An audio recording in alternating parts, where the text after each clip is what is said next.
Hi friends, welcome back to our channel. Friends, మనకైతే తెలంగాణ రాష్ట్రంలో నిరుద్యోగులందరూ కూడా ఒక 2.5 సంవత్సరాల నుండి ఎంతో ఆసక్తిగా ఎదురు చూస్తున్న నియామక పత్రాలలో జేఎల్ అనేది జూనియర్ కాలేజ్ లెక్చరర్ అనేది ప్రథమ స్థానంలో ఉండింది. ఆ తర్వాత వచ్చేసి హాస్టల్ వెల్ఫేర్ ఉండింది. అయితే మనకు జూనియర్ కాలేజ్ లెక్చరర్స్ యొక్క నోటిఫికేషను 2022 సంవత్సరం. వాళ్ళు ఎగ్జామ్ పెట్టింది 2023 సెప్టెంబర్లో. మరి ఎగ్జామ్స్ అయిపోయి ఇప్పటికీ 1.5 సంవత్సరం గడిచిపోతున్నా ఇంతవరకు కూడా జూనియర్ కాలేజ్ లెక్చరర్స్గా సెలెక్ట్ అయిన వాళ్ళకు 1:1 1:2 వెరిఫికేషన్ కంప్లీట్ అయిపోయింది. వాళ్ళకు రిజల్ట్స్ కంప్లీట్ అయిపోయినాయి, వెరిఫికేషన్ కంప్లీట్ అయిపోయింది. వాళ్ళకు ఓన్లీ నియామక పత్రాలు ఇస్తే వాళ్ళు హ్యాపీగా కాలేజీలకు వెళ్ళి పాఠాలు బోధించుకునే విధంగా ఉండే.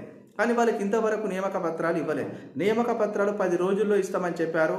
ఇంతవరకు కూడా 10 రోజులు గడిచిన పాపం వాళ్ళకు నియామక పత్రాలు ఇవ్వని పరిస్థితి. సంక్రాంతి రోజున ఇద్దామని చూస్తే అనుకున్నారు అందరూ, కానీ ఇవ్వలేదు. అదేవిధంగా హాస్టల్ వెల్ఫేర్కు సంబంధించింది కూడా 1:1 లీస్ట్ ప్రకటించి వాళ్ళకు కూడా నియామక పత్రాలు ఇచ్చే దశలో వాళ్ళది కూడా ఉంది. వాళ్ళకు కూడా ఇంతవరకు రిజల్ట్స్ 1:1 ప్రకటించలేదు. 1:1 ఇచ్చేసినట్టయితే ఖచ్చితంగా వాళ్ళకు హాస్టల్ వెల్ఫేర్ వాళ్ళకు కూడా నియామక పత్రాలు అందజేసే దశలో ఉంది వాళ్ళ ప్రాసెస్ అంతా కూడా. మరి ఇక్కడ చూసినట్టయితే తెలంగాణ రాష్ట్రంలో నిరుద్యోగులు ఎంతగానో ఆశగా ఎదురు చూస్తున్నారు. ఏ రిక్రూట్మెంట్ కూడా అనుకున్న టైంలో సజావుగా సాగట్లేదు. ఇక్కడ గ్రూప్ థర్డ్ ఎగ్జామ్ పెట్టినారు. గ్రూప్ థర్డ్కు సంబంధించిన ప్రాథమిక కీని ఇచ్చారు, కానీ దానికి సంబంధించిన ఓఎంఆర్ షీట్స్ డౌన్లోడ్కి పెట్టలేదు వెబ్సైట్లో. అదేవిధంగా మనకి ఇక్కడ చూసినట్టయితే గ్రూప్ 2కు సంబంధించిన ప్రాథమిక కీ ఇస్తామన్నారు 2 రోజులలో. ప్రాథమిక కీ 2 రోజులు అన్నారు. ఇప్పుడు 2 రోజులు పోయి ఇంకొక 5 రోజులు గడుస్తుంది. ఇంతవరకు కూడా గ్రూప్ 2 ప్రాథమిక కీ లేదు. గ్రూప్ 2 ప్రాథమిక కీ ఇవ్వాలంటే కీతో పాటు 4 పరీక్షలు, GS, history, second paper, third paper economy, fourth paper, ఉద్యమ చరిత్రకు సంబంధించిన ఓఎంఆర్ సీట్లు అన్నీ కూడా వెబ్సైట్లో పెట్టాకే మాకు ప్రాథమిక కీ ఇవ్వాలన్నది నిరుద్యోగుల యొక్క ప్రధానమైన డిమాండ్. ఈ డిమాండ్ ఖచ్చితంగా మరి టీజీపీఎస్సీ దృష్టిలో పెట్టుకొని ఖచ్చితంగా వాళ్లకు ప్రాథమిక కీ ఇవ్వాలంటే ఖచ్చితంగా మీరు వెబ్సైట్లో ఓఎంఆర్ షీట్స్ గ్రూప్ 2 పెట్టాలి. గ్రూప్ థర్డ్ ఎట్లా పెట్టలే, గ్రూప్ థర్డ్లో ఏం జరిగిందో ఏమైందో అనేది వాళ్ళకి ఎవరికి అర్థమవట్లేదు. ఎవరికి ఎన్ని మార్కులు కరెక్ట్ వచ్చినాయో కూడా వాళ్ళు చెప్పలేని పరిస్థితిలో ఈరోజు ఎగ్జామ్ రాసిన అభ్యర్థులు ఉన్నారు. ఎందుకంటే గ్రూప్ థర్డ్ అయిపోయి చాలా డేస్ అవుతుంది. వాళ్ళకి ఆన్సర్స్ ఏం పెట్టినామో కూడా అంత గుర్తు లేదని కొంతమంది, మర్చిపోయామని కొంతమంది. ఓఎంఆర్ షీట్స్ ఉంటే దగ్గర పెట్టుకొని, కీ దగ్గర పెట్టుకొని వాళ్ళు కరెక్ట్ మార్కులు ఎన్ని వచ్చినా కౌంట్ చేసుకునే పరిస్థితి ఉంటుంది. కాబట్టి ఆ పరిస్థితి ఈరోజు కల్పించలే టీజీపీఎస్సీ. అదేవిధంగా సబ్మిషన్స్ అన్నారు. గ్రూప్ థర్డ్కు సంబంధించిన ఓఎంఆర్ షీట్ సబ్మిషన్స్ మనకు ఓఎంఆర్ పెట్టలే. అదేవిధంగా ప్రాథమిక కీకి సంబంధించిన సబ్మిషన్స్ తీసుకున్నారు. మరి ఎన్ని వేల అబ్జెక్షన్స్ వచ్చినాయి, ఆ అబ్జెక్షన్లో ఎన్ని వేలు వచ్చినాయి, అలా దానికి సంబంధించిన ప్రాసెస్ ఏడు వరకు వెళుతుందని కూడా ఇంతవరకు చెప్పలే. కాబట్టి మరొకసారి నేను చెప్తున్నా, మరి ప్రభుత్వం దృష్టికి తీసుకువెళ్ళాలి. ఖచ్చితంగా ఓఎంఆర్ షీట్స్ గ్రూప్ 2 ప్రాథమిక కీ వస్తుంది అనగానే మీరు వెబ్సైట్లో ప్రాథమిక కీతో పాటు 4 పరీక్షల యొక్క ఓఎంఆర్ షీట్స్ కూడా వెబ్సైట్లో పెట్టాలి. అదేవిధంగా ఇంకోటి మెయిన్ థింగ్ ఏంటంటే మనకు గ్రూప్ 4 డౌన్ మెరిట్ లిస్టు ఖచ్చితంగా ప్రకటించాలి. అదేవిధంగా హాస్టల్ వెల్ఫేర్ రిజల్ట్స్ త్వరలో ఇవ్వాలి. అదేవిధంగా మనకు జేఎల్ నియామక పత్రాలు, హాస్టల్ వెల్ఫేర్ నియామక పత్రాలు ఒకటే రోజుని ఇస్తే చాలామందికి నిరుద్యోగ అభ్యర్థులకు అందరికి కూడా న్యాయం జరుగుతుంది. అంతే తప్ప మరి జేఎల్ ఇచ్చిన తర్వాత మళ్ళీ 1 నెల రోజులు టైం తీసుకొని నిమ్మలంగా హాస్టల్ వెల్ఫేర్ ఇస్తారంటే కుదరదు. హాస్టల్ వెల్ఫేర్ ఎగ్జామ్ అయిపోయి కూడా ఇప్పుడు దగ్గర మనకు ఒక 8-9 నెలల సమయం అయిపోతుంది. చాలా రోజులు అవుతుంది. ఎగ్జామ్ రాసిన వాళ్ళందరూ ఎదురు చూస్తున్నారు. ఎప్పుడు హాస్టల్ వెల్ఫేర్ 1:1 ప్రకటించి ఎప్పుడు నియామక పత్రాలు ఇస్తారు అని చెప్పేసి నిరుద్యోగులు ఎదురు చూస్తున్నారు. త్వరగా వాళ్ళకి ఇవ్వాలని మనమైతే ప్రభుత్వాన్ని కోరుతున్నాం. అదేవిధంగా మెయిన్గా ఇంకోటి ఏంటంటే ఇప్పట్లో జేఏలకు సంబంధించిన నియామక పత్రాలు ఇచ్చుడు కొద్దిగా లేట్ అయ్యే పరిస్థితి కనిపిస్తుంది. ఎందుకంటే ఈరోజు రేవంత్ రెడ్డి గారు ఢిల్లీకి వెళ్ళి ఏఐసి మరి నూతన కార్యాలయ ప్రారంభోత్సవానికి వాళ్ళు పాల్గొన్న తర్వాత రేపు మళ్ళీ కేంద్ర మంత్రులను కలవడానికి బిజీ షెడ్యూల్ ఉన్నది. అదేవిధంగా సోనియా గాంధీని కలిసి మరి క్యాబినెట్ విస్తరణ, ఇంకా కొన్ని క్యాబినెట్ మినిస్టర్స్ పదవులన్నీ రేవంత్ రెడ్డి గారి దగ్గరనే ఉన్నాయి. మరి వాటిని పంచాలి. మిగతా ఇప్పుడు విద్యాశాఖ మంత్రి, హోంశాఖ మంత్రి లాంటివన్నీ కూడా రేవంత్ రెడ్డి గారి దగ్గర ఉన్నాయి. వాటన్నిటిని కూడా మరి వాళ్ళ పార్టీలోని పెద్దలకు ఇచ్చుకునే ఉద్యోగాలు కల్పించుకున్న పనిలో రేవంత్ రెడ్డి అని ఉన్నాడు. అంటే రేవంత్ రెడ్డి అన్నకేమో వాళ్ళ రాజకీయ ఉద్యోగాల నియామకాల కోసం ఢిల్లీకి వెళ్ళి సోనియా గాంధీని కలిసి ఎవరికే పదవి ఇవ్వాలి, ఎవరికేమి ఇవ్వాలని వాళ్ళ ఉద్యోగాల కోసం అయితే వాళ్ళు ఢిల్లీకి వెళ్తారు. మరి మన ఉద్యోగాల రిజల్ట్స్ కోసం అయితే వాళ్ళు పట్టించుకోరు. మన ఉద్యోగ నియామక పత్రాలు ఇవ్వడానికి అయితే వాళ్ళకి ఆలోచన రాదు. వాళ్ళకున్న రాజకీయ కార్యక్రమాలపైన ఉన్న శ్రద్ధ, వాళ్ళ పదవులపైన ఉన్న శ్రద్ధ ఇక్కడ నిరుద్యోగులపైన లేదు. ఇక్కడ నిరుద్యోగుల ఓటు ద్వారానే మేము అధికారంలోకి వచ్చినాం. ఇది ప్రజాపాలన, నిరుద్యోగుల పాలన. నిరుద్యోగులు మీరు రోడ్డెక్కి ధర్నాలు చేయొద్దు, మీరు రోడ్డెక్కి నిరసన కార్యక్రమాలు చేయొద్దు. రండి, కూర్చోండి, మనం చర్చించుకుందాం, మాట్లాడుకుందాం. ప్రతిదీ చర్చల ద్వారానే మనం పరిష్కరించుకుందాం. మీ సమస్యలు మీకు అందుబాటులో మా ఎమ్మెల్యేలు ఉంటారు, మా మినిస్టర్స్ ఉంటారు, మీకు అందుబాటులో మా ప్రజాప్రతినిధులు అందరూ ఉంటారు. వెళ్ళండి, మీకు మనవి పత్రాలు ఇవ్వండి, మీ సమస్యలు మేము సాల్వ్ చేస్తామని చెప్పిన రేవంత్ రెడ్డి అన్న. మరి ఇంతవరకు మీరు గురుకుల టీచర్స్ యొక్క డౌన్ మెరిట్ లిస్ట్ ఎందుకు ప్రకటించలే? వాళ్ళకి ఉద్యోగాలు ఎందుకు ఇస్తలేరు? అన్ని చర్చల ద్వారా కూర్చొని మాట్లాడుకుంటే అవుతాయి అనుకున్నప్పుడు మరి మీరు ఎందుకు ఈ నిరుద్యోగుల సమస్యలపైన ఒక్క రోజు కేటాయిస్తలేరు, ఒక గంట కేటాయిస్తలేరు? క్యాబినెట్ మీటింగ్ పెట్టిర్రు. క్యాబినెట్ మీటింగ్లో ఎక్కడైనా జాబ్ క్యాలెండర్ గురించి మాట్లాడినారా?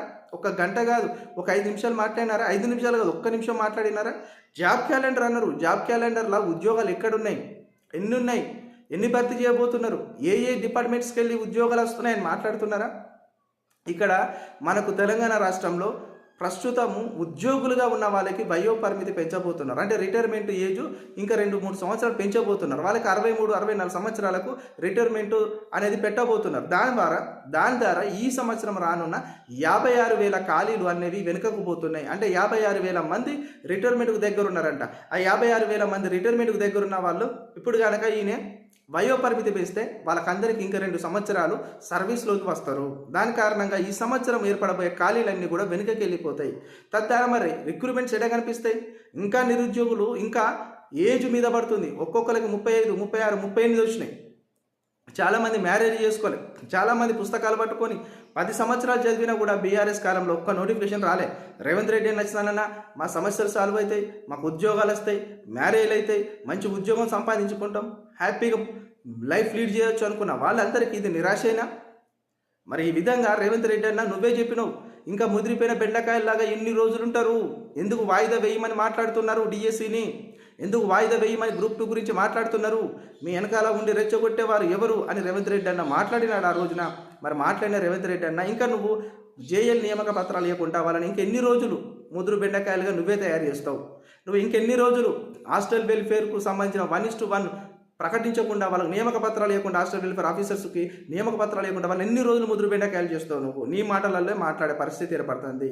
కాబట్టి పాలకుల మీద మరొకసారి మళ్ళీ మాట్లాడుతున్నా, మీరు ఖచ్చితంగా ఎన్ని ఖాళీలు ఉన్నాయో చెప్పండి. ఈ జాబ్ క్యాలెండర్లో ఖచ్చితంగా మీరేమన్నారు? ఎన్నికల మేనిఫెస్టోలో ఒక 2 గ్రూప్ 2లు, 2 గ్రూప్ 3లు, ఒక 2 డిఎస్సీలు, ఒక గ్రూప్ 1 అని చెప్పేసి మీరు ఒక జిరాక్స్ పేపర్ను ప్రచారం చేసి ఆ కాలంలో మీ మేనిఫెస్టో విధానం ఇదే అని. మరి ఇప్పటి వరకు మరి కేసీఆర్ ఇచ్చిపోయిన నోటిఫికేషన్ గ్రూప్ 2నే ఎగ్జామ్ జరిగింది, రిజల్ట్స్ లేవు. గ్రూప్ 3 కేసీఆర్ ఇచ్చిన నోటిఫికేషనే మరి ప్రాథమిక కీ దశలో ఉంది. అదేవిధంగా గ్రూప్ 1 కూడా కేసీఆర్ ఇచ్చిందే, దాంట్లో 60 పోస్టులు యాడ్ చేసినాం, అది ఫైనల్గా రిజల్ట్ దశలో ఉన్నదని మీరు చెప్తున్నారు. మరి గ్రూప్ 1 రిజల్ట్ ఎప్పుడు వస్తుంది?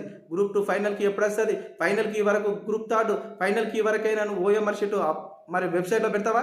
అదేవిధంగా గ్రూప్ 2 ప్రాథమిక కీతో పాటే ఓఎంఆర్ షీట్స్ పెడతావా? రిజల్ట్స్ అన్నీ కూడా ప్రాథమికంగా జరుగుతాయా? ఎలాంటి అవకతవకలు లేకుండా మరి మెరిట్ అభ్యర్థికి న్యాయం జరిగించే బాధ్యత నీలో ఉందా? నీకంత నమ్మకం ఉందా అనేది నిరుద్యోగుల యొక్క ప్రశ్నలు. ఈ ప్రశ్నలన్నీ సంధిస్తున్నారు. ఎంతోమంది నిరుద్యోగులు ఈరోజు చాలా బాధలో ఉన్నారు, చాలా బాధపడుతున్నారు. ఎగ్జామ్ల కోసం, నోటిఫికేషన్ కోసం సంవత్సరాలు తరబడి చూడాలి. అదేవిధంగా రిజల్ట్స్ కోసం, ఎగ్జామ్ రాసిన తర్వాత రిజల్ట్స్ కోసం కూడా సంవత్సరాలు తరబడి చూడాలి. నియామక పత్రాలు అందుకోవడానికి కూడా సంవత్సరాలు తరబడి చూడాలా? మీ ఎన్నికలేమో 5 సంవత్సరాలు వస్తాయి, మంచి టైంలో నిర్ణయించుకుంటారు. మీ ఎన్నికలు అయిపోతేనే ఏమిటో పదవులు పంచుకుంటారు. పదవులు పంచుకోగా ఖాళీగా అడుగో బొడుగో మిగిలి ఉన్న పదవుల కోసం మళ్ళీ నీ పార్టీ అభ్యర్థులను, నీ పార్టీ కార్యకర్తలను, నీ పార్టీ లీడర్లను రింపుకోవడానికి మళ్ళీ ఢిల్లీకి పోయి మీ అధిష్టానాన్ని కలిసి మళ్ళీ వాళ్ళకు రాజకీయ నిరుద్యోగులు ఉన్న వాళ్ళకు పదవులు కూడా కట్టబెట్టే పరిస్థితి మళ్ళా తిరిగే ప్రయత్నం చేస్తూ మీ ఉద్యోగాల కోసం మీరు ప్రయత్నాలు చేసుకుంటారు, మా ఉద్యోగాలు మాకు ఇవ్వరు అని చెప్పేసి నిరుద్యోగులు అనుకుంటున్నారు. చాలామంది నిరుద్యోగులు బాధపడుతున్నారు. వాళ్ళ గోస, వాళ్ళ బాధ, వాళ్ళ వర్ణాతీతం.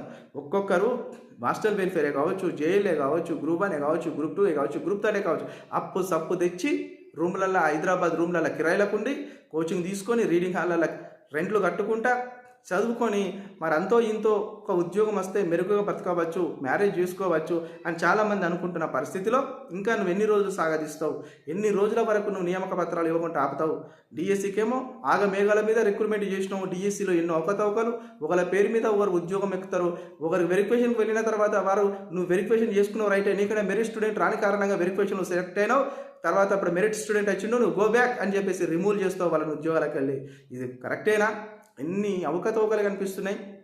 ప్రజాపాలన అంటారు, నిరుద్యోగ పాలన అంటారు, నిరుద్యోగులకు గండి కొట్టే అవకాశాలన్నీ గండి కొడతారు.